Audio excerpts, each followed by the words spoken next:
अस्सलाम वालेकुम वरहमतुल्लाहि वबरकातुहू। जिस इंसान के पास सोना या चांदी, अगर चांदी है तो 52.5 तोले चांदी, या सोना है तो 7.5 तोले सोना, ये सोने और चांदी का निसाब है ज़कात वाजिब होने के लिए। तो 52.5 तोले चांदी जिसके पास है और साल भर उसको गुजर गया तो उसके ऊपर ज़कात है। ऐसे ही अगर चांदी तो बिल्कुल नहीं है लेकिन सोना है, उसके पास 7.5 तोले सोना है और उसके ऊपर साल गुजर गया तो उसके ऊपर भी ज़कात वाजिब है।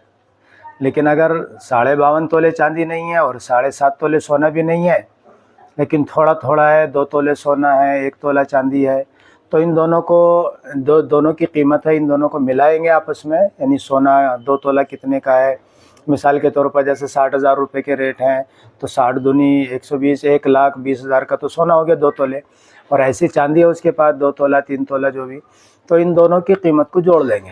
तो दोनों की कीमत जोड़ने के बाद देखेंगे कि इस कीमत से एक निसाब पूरा हो रहा है कि नहीं, यानी चांदी का निसाब जो 52.5 तोले चांदी है उसकी कीमत तक पहुंच रहा है या नहीं। तो यकीनन जिसके पास 2 तोले सोना है तो उसकी कीमत जो है चांदी के निसाब को पहुंच जाएगी। तो 2 तोले सोना हो गया और 2 तोले 4 तोले चांदी हो गई, तो ये दोनों मिला करके एक निसाब पूरा हो रहा है। तो इनके ऊपर फिर साल गुजरने पर इनके ऊपर ज़कात वाजिब हो जाएगी।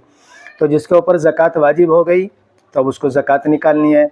ऐसे ही उसके पास कोई प्लाट है बेचने के लिए या कोई दुकान है बेचने के लिए, ऐसे ही या उसके पास बैंक बैलेंस है तो बैंक बैलेंस है वो भी जोड़ा जाएगा, या किसी को उसने कर्ज़ा दे रखा है 10,000, 20,000, 50,000, लाख, 2 लाख किसी को कर्ज़ा दे रखा है तो वो कर्ज़ा भी उसमें जुड़ेगा कि इतने रुपए मेरे किसी के ऊपर है।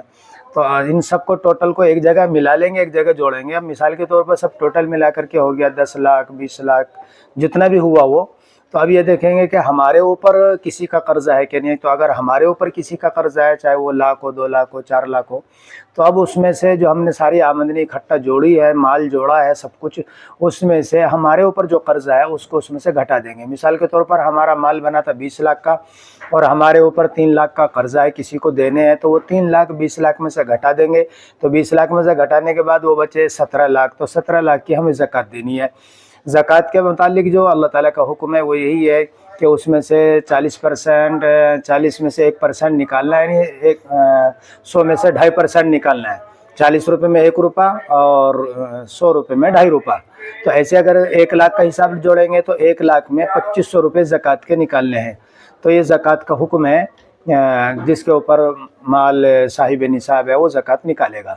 तो अगर किसी का साल रमज़ानुल मुबारक में पूरा होता है तो रमज़ानुल मुबारक से कुछ 1 महीना पहले अगर उसके पास कुछ माल आ गया, यानी मिसाल के तौर पर रमज़ान से पहले उसके पास कहीं से 1 लाख आ गया, कहीं से भी कैसे भी प्रॉफिट हुआ, उसको नफ़ा हो गया तिजारत में, कैसे भी 1 लाख रुपये आया है, हालांकि उस पर अभी साल नहीं गुजरा है, लेकिन चूँकि वो पहले से ही अल्लाह ताला के हुक्म में है, यानी उसके ऊपर ज़कात वाजिब है पहले से ही, तो उसको अब ये जो 1 लाख रुपये रमज़ान से पहले उसके पास आया तो इस पर साल गुजरना ज़रूरी नहीं है, इसलिए कि वो पहले से ही साहिब निसाब है और उसके ऊपर ज़कात वाजिब है।